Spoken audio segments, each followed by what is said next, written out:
వేదిక ముందున్న పెద్దలందరికీ, మీడియా వారందరికీ నమస్కారం. బాపు నా జీవితంలో లేని పేరు ఇది. ఎందుకంటే నేను 2వ సంవత్సరం ఉన్నప్పుడే మా నాన్నగారు చనిపోయినారు. మేము బాపు అనే పిలుస్తాము. దురదృష్టం ఏంటంటే మా బాపు ఫోటో కూడా కాలగర్భంలో కలిసిపోవడం వల్ల ఆయన రూపం నాకు తెలియదు. నాకు బ్రదరు, మాకు మొత్తం మా అమ్మనే. బాపు అన్న అమ్మ అన్న నాకు అమ్మనే. ఈ సినిమా పేరు ఫస్ట్ వేరే ఉండే. రాజరెడ్డి అన్న ప్రతిసారి పేరు మార్చాలని అంటుండే. 2వసారి మళ్ళొక పేరు అనుకున్నారు.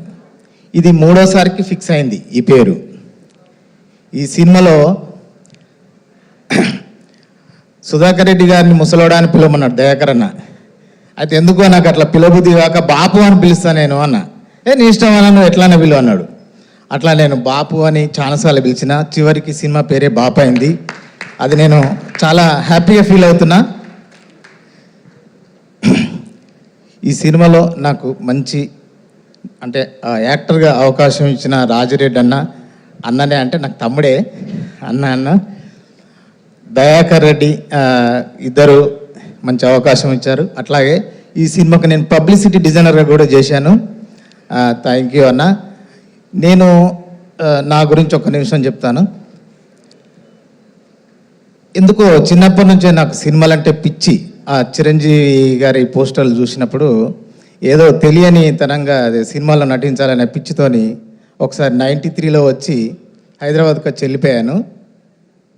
98లో ఒకసారి వచ్చాను. 99 వచ్చిన తర్వాత ఇక్కడిగా JNTUలో ఫైన్ ఆర్ట్స్ BFA చేసి ఈ సినిమాల వైపు ప్రయత్నాలు చేసుకుంటున్న క్రమంలో 2002లో దిల్ అనే సినిమాతోనే నేను అనుకోకుండా లోగో డిజైనర్ అయ్యాను. అట్లా ఇప్పటి వరకు ఒక 600 సినిమాలకు, సినిమా ఇండస్ట్రీలో 600 సినిమాలకు నేను లోగో డిజైనర్గా చేశాను. ఈ క్రమంలోనే బంగారు కొండ అనే సినిమాతోని పబ్లిసిటీ డిజైనర్ అయ్యాను. అట్లా ఒక 100 సినిమాల పైన నేను డిజైనింగ్ చేశాను. ఈ నటుడు అవ్వాలనే ఒక పిచ్చి ఇన్ని రోజులు నా జర్నీ ఇట్లా నేను రకరకాల అంటే లోగో డిజైనర్గా ట్రావెల్ అవుతున్నాను. ఆ కోరిక ఈ సినిమాలో నాకు పరిపూర్ణంగా తీరింది. అంటే ఇది ఒక చేస్తూ వచ్చినా కూడా ఇందులో నాకు మంచి అవకాశం. అంటే మన ఊళ్ళే మనుషులకు ఆపద సంపద వస్తుంది, కష్టాలు వస్తాయి. వచ్చినప్పుడు ఇంకేదో అయినప్పుడు చాలామంది చీ కొడతారు. కానీ ఒకే ఒక్క వ్యక్తి వెనుక ఉంటాడు, అతనే స్నేహితుడు. ఆ బ్రహ్మాజీ గారి స్నేహితుని క్యారెక్టర్ చేశాను.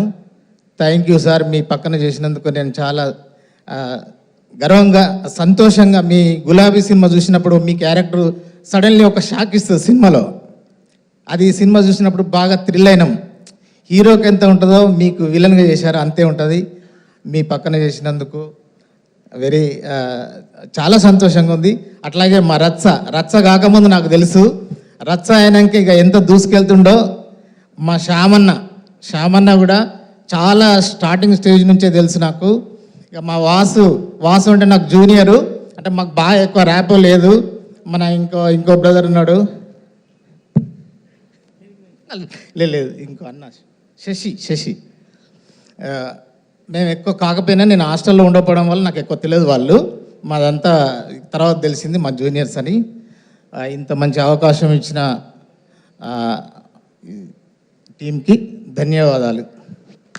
థ్యాంక్ యూ అండి. ఇప్పుడు